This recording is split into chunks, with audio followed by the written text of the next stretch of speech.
Lutheran congregation share this building. They started this church together. But back when they were starting out as a storefront ecumenical church, they didn't have any money. And the reason that they were able to establish this church is that a farmer was selling his farmland for development, and he set aside 6 acres for a church to be in that new suburb that would grow up on his farmland. And the Madison Christian community received that gift of land.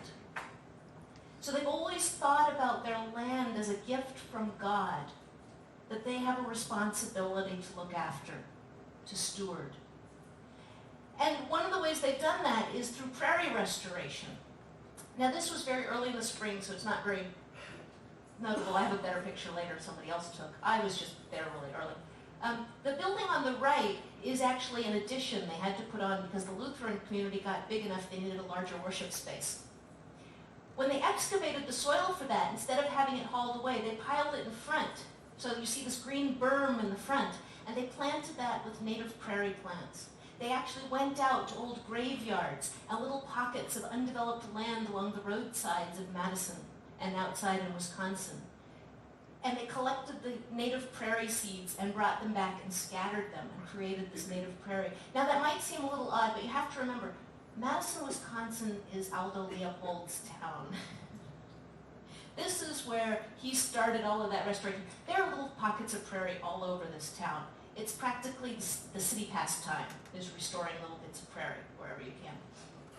So they did prairie restoration, and then actually, if you want to talk about a project that forces you to have really good relationships with your neighbors, plant a prairie that you're then going to burn in the spring.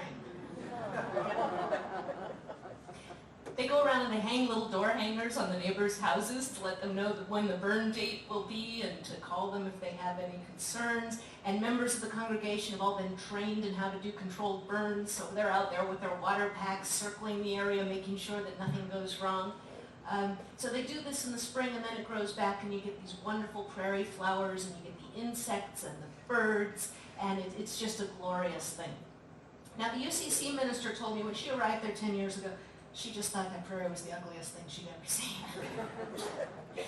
But it's grown on her as she sits in her office and looks out the window and watches it go through its seasons. And last year, this was actually the focus of her blog, as she's writing about spiritual life and seeing all these metaphors for spiritual development in the prairie that gets burned back and purified and goes through its sort of death throes and then comes back stronger and without all the invasives and is able to move forward into this glorious state of spring and summer.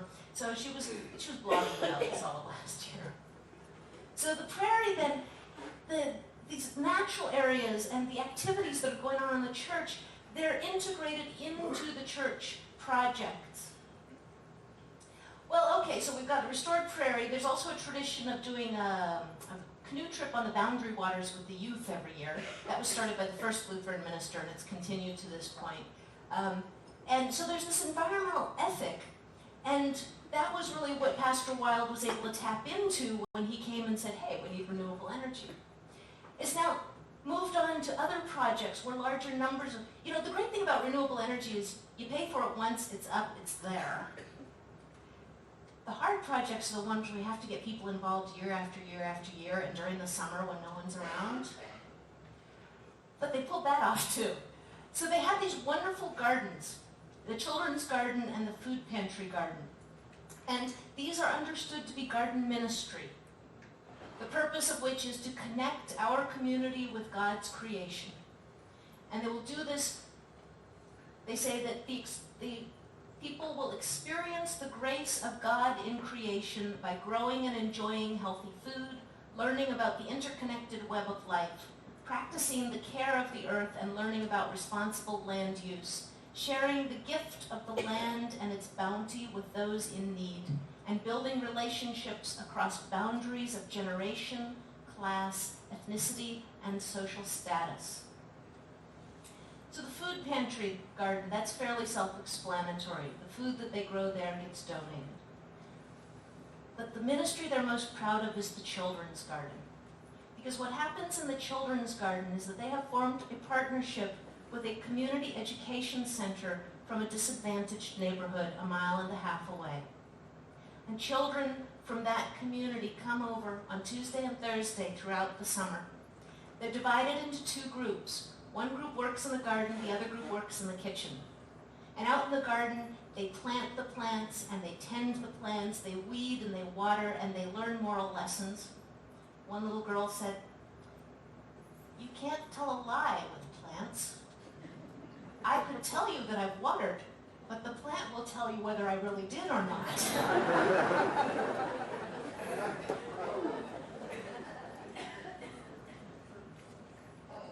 And in the kitchen, they're learning to prepare healthy snacks. Early in the year, of course, not from things grown in the garden, but later, the food they've grown themselves. And up at the top, you see there a sort of peanut butter and banana roll-up. They didn't grow bananas, that was early in the year. But the children who prepare the food then get to serve the food to the kids who are working in the garden that day. And they are so proud to serve the food they've prepared themselves. And then they take a whole bag of food home with them every week. Now, one of the things they discovered is that for some of these children, that bag of food is a large portion of their family's food for the entire week. And there was one little boy, they discovered that his family was pretty much living on the bag of produce that he brought home. So they were sending him home with 2 bags of food. It became a way to make sure that these children during the summer, when they don't receive the lunches at school, are getting enough to eat. There's another kid, he had a beautiful broccoli that he'd grown. And the next week they said, "So did you prepare the broccoli?" He said, "No, I'm saving it for a special occasion."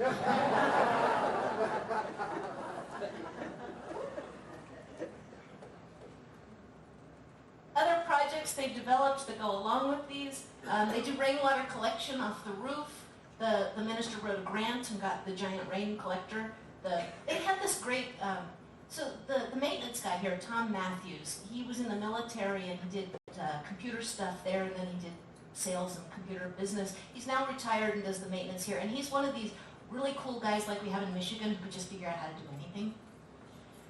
He figured out how to turn a tractor into a veggie oil tractor. He figured out how to develop this rain collection system after he saw some guy do a demonstration on some fancy valve he developed for rain barrels. And then they got a bunch of people from the church together and they dug trenches and they ran pipes down to the garden and set up spigots so the garden can be watered with rainwater, which the gardeners tell me is just so much better than the city water. They also have a chicken house. This was an Eagle Scout project. Kids love chickens. Kids from the neighborhood insist when their families want to go for a walk in the evening, they have to go over to the church and check out the chickens. And if Pastor Wild is there, he'll come over and talk to them and let them in to play with the chickens. And he tells them, you don't have to be a member of our church to sign up to help care for the chickens. We'd be happy to have you on our list.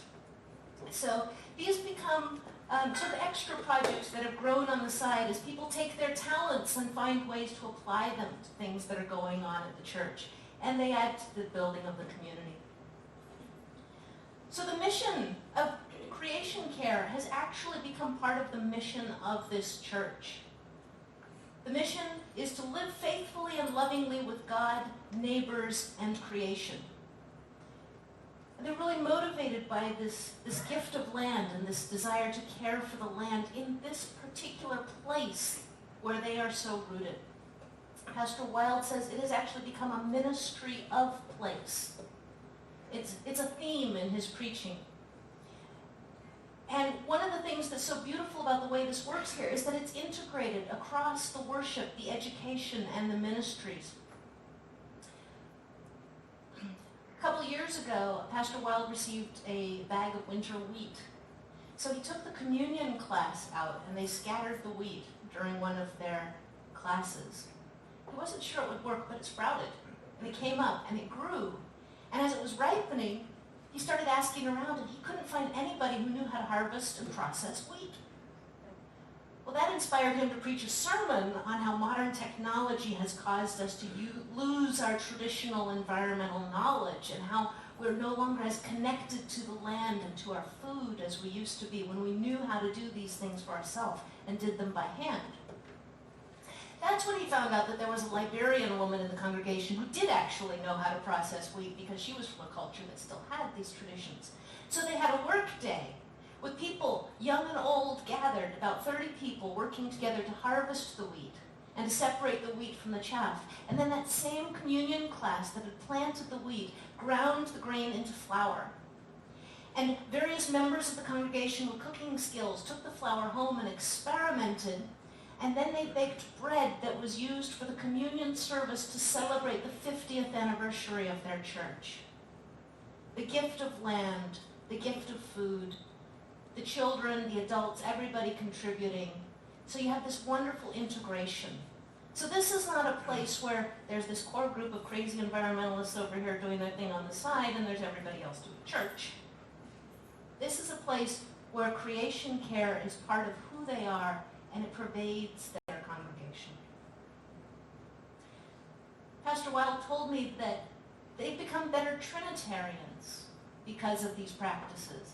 He says, we always focus on Jesus and salvation, which is very important, but because of these activities, we also think a great deal about God the Creator and this beautiful creation and what we can learn about God from it. And we become much more aware of the Spirit moving in our community and in our relationships within our church and between our church and other people in our community. So it's affected the theology of their community. They've deepened their roots through those relationships, and also, when you go out and dig in the soil of a place, you feel kind of connected to it. When you eat from the place, you feel connected to it. And if you think about it, we now live in a culture where we don't pass our homes from generation to generation very often. We retire someplace to be near the kids who already moved away. So I think we're kind of rootless. And churches where people can have these multi-generational interactions become a place to have a sense of rootedness and belonging that maybe replaces some of the homestead rootedness that we no longer have in our culture. It's also very much a visible witness to their values. People drive down the road, they see those solar panels on the church roof, and they come and check out this church. They want to belong to a church that has solar panels on the roof. They see the gardens and they stop and check out this church. They want to belong to a church that does community gardening and provides local food. So these have become ways that they're really connecting with the needs that people have in the modern world and giving people a sense of efficacy and hope. Now, the First Universalist Church of Rockland, Maine does not have 6 acres of land that they can turn into prairie and gardens. This church goes back to the 18th century, but it's not in its original building. Environmental work here started in 2001 when a woman by the name of Ann Burt, who actually worked for the Friends Service Committee here in Michigan for quite a number of years. She's known as Andy. Her middle initial is D. So Andy Burt, she's the Environmental Justice Coordinator for the Maine Council of Churches.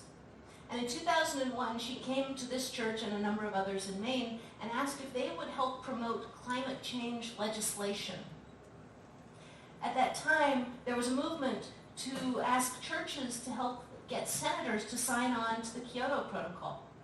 And in Maine, they had 2 Republican senators who actually had pretty decent environmental track records. The people in Maine behave a little independently. So they said, sure, we'll help with that. They wrote letters, they did advocacy work. Andy also suggested that it was a lot more persuasive when you went and talked to your senators if you could say, and here's what we're doing in our church, because we care about this. So she was encouraging people to find ways to conserve energy so that they would have a little more legitimacy when they went out and said, and we want the nation to change its environmental practices with relation to energy. So they sold CFLs, the whole curly Q light bulbs, and they worked on energy efficiency. And they did that for a few years. And then in 2004, 2005, they decided they were really feeling they needed to do something bigger, something more in relation to climate change. It was just so overwhelming. So they decided that they would apply for Green Sanctuary certification. The Unitarian Universalist Association, I should explain. Long ago, Unitarians and Universalists broke away from the Congregationalist church because they didn't believe in the Trinity. Universalists were the rural communities, and the Unitarians were the urban suburban communities. They were separate for 100 years, and then in the 60s they decided, we're both small, but we have similar beliefs, why don't we get together and form the Unitarian Universalist Association? Some Universalists prefer to call it the Universalist Unitarian Association. People of faith don't always agree on everything, but basically they get along. So they're the Unitarian Universalist Association, or UUs for short. So the Unitarian Universalist Association has a green sanctuary certification process, similar to the Presbyterian Church's Earth Care congregation, whereby a church that does a certain amount of work in 4 areas, worship, education, social justice, and sustainable living, can be recognized as a green sanctuary. For this, you have to have participation from all of the different committees and the areas of activity in your church. So the Reverend Mark Glovin, he was never the leader of this process, but he was completely supportive of this process. And he preached a number of sermons during the years that they were working towards certification, connecting their environmental concerns and climate change issues to the values of the Unitarian Universalist tradition. And in particular, he focused on the first principle, or the first value, which recognizes the inherent worth and dignity of every person and is the basis for social justice work in the Unitarian Universalist communities. And the 7th principle, respect for the interdependent web of all existence of which we are a part, the basis for an environmental tradition. So he preached those sermons making that connection between faith and action. And they had a number of educational activities, but what really got interesting was the social justice work. They held a congregational meeting and they asked people what areas were particularly interesting to them, where were their concerns, where would they like to see action. And most people talked about food. Well, just about then, Andy Burt showed up again, and she said, hey, there are a couple of young farmers who are trying to start the first community-supported agriculture venture in Maine. Mind you, this is 2005. It's not a big farming state. They're a little behind us on this. And they're looking for people to help them. Would you be interested? And the church says, this is perfect, because we just said we wanted to do food for our social justice issue. So the church became the pickup location, and the church members became the first shareholders in this community-supported agriculture. Because the way this works is community members pay up front before the growing season to the farmers, providing them with the resources to buy the seeds, fuel for their tractors, what is needed in order to grow the food, and then throughout the growing season, those people who've paid in receive food back. They started with 15 shares. The next year they had 45. The next year they had 100. Today there are 200 people who belong to the Hatchet Cove Farm Sustainable Agricultural Efforts. And Bill and Reba made so much money that after the first 5 years they were able to buy the farm that they had been leasing to start this venture. Now, it wasn't just about wanting to know that the food was safe and healthy and organic and hadn't been treated with all those nasty chemicals. For the church members, this was also about having a relationship with the people who produced their food. And that relationship grew so strong that Reba and Bill are now members of the church, and that's where they're taking their 2 children, whom they regard as the most important product to come out of their farm. They take them for religious education. So on a Sunday, they come to the church, the kids go to Sunday school, and the parents do the CSA thing. Well, about the 2nd year of this community-supported agriculture effort, somebody in the Green Sanctuary Committee said, you know, here in Rockland, we used to be at the heart of the fishery production that goes on here in the mid-coast of Maine. They used to have a lot of facilities there for processing the fish. All of those are gone, but they were really curious, what's going on with the fisheries today? We'd like to learn more about it. So that became one of their environmental education projects, to bring in some members of the fishing community to talk to them about the state of the fisheries. The Libbies who came to talk to the church were from Port Clyde, where there were about a dozen fishing families who live in the community. And they're the small boat fishermen, sometimes referred to as ground fishermen, who fish in close to shore. And they're being essentially put out of business by the larger boats that are further out to sea and have a much larger range. Those big boats can go wherever the fish go. The small boats pretty much stay inshore.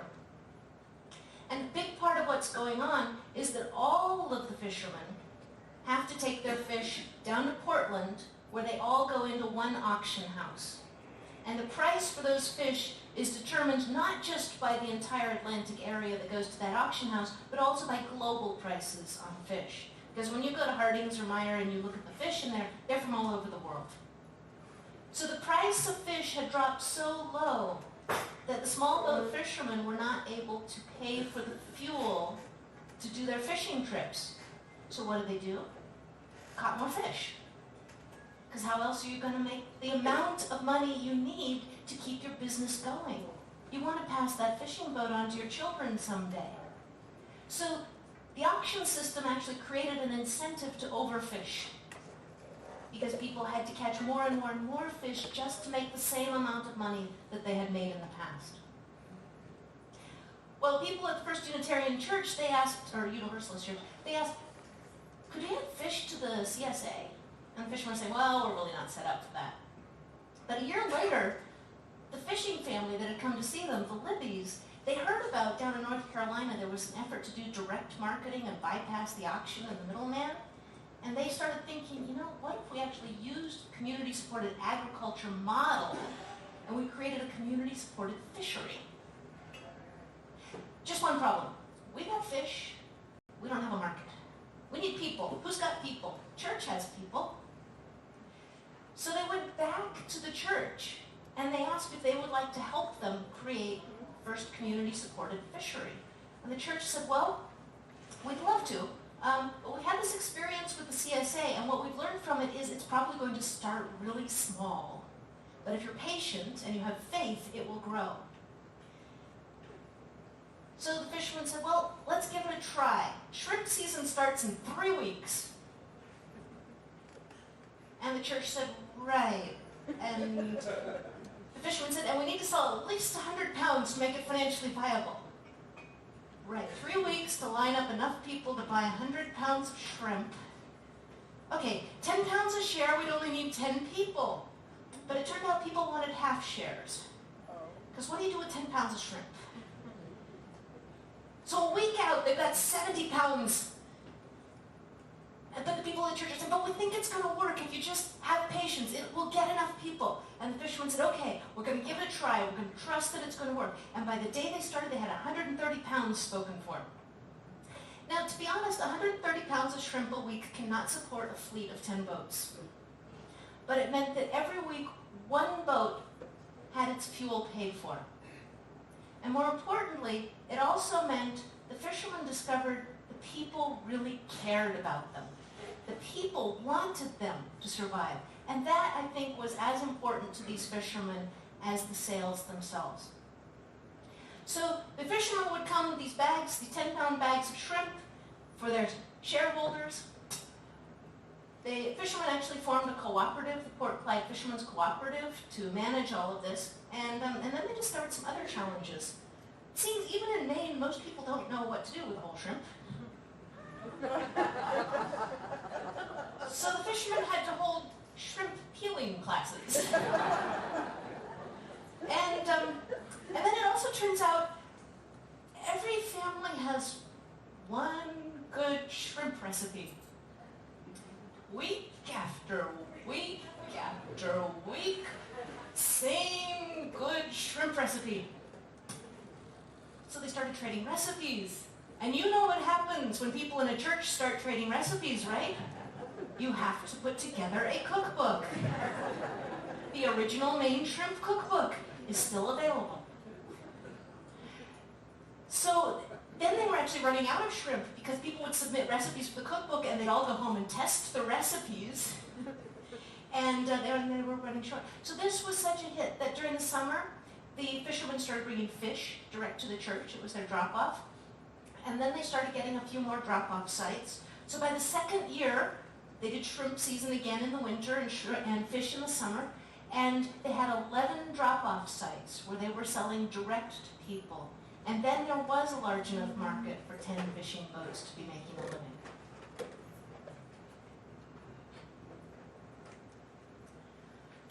Now, Frank Mundo there on the left, he thought, okay, local food, that's nice. What about climate change? We're supposed to be doing something about climate change. That's the big deal. And let's face it, local food is great, but it's not going to reduce our greenhouse gas emissions enough to make a difference. He said, you know, I was in despair.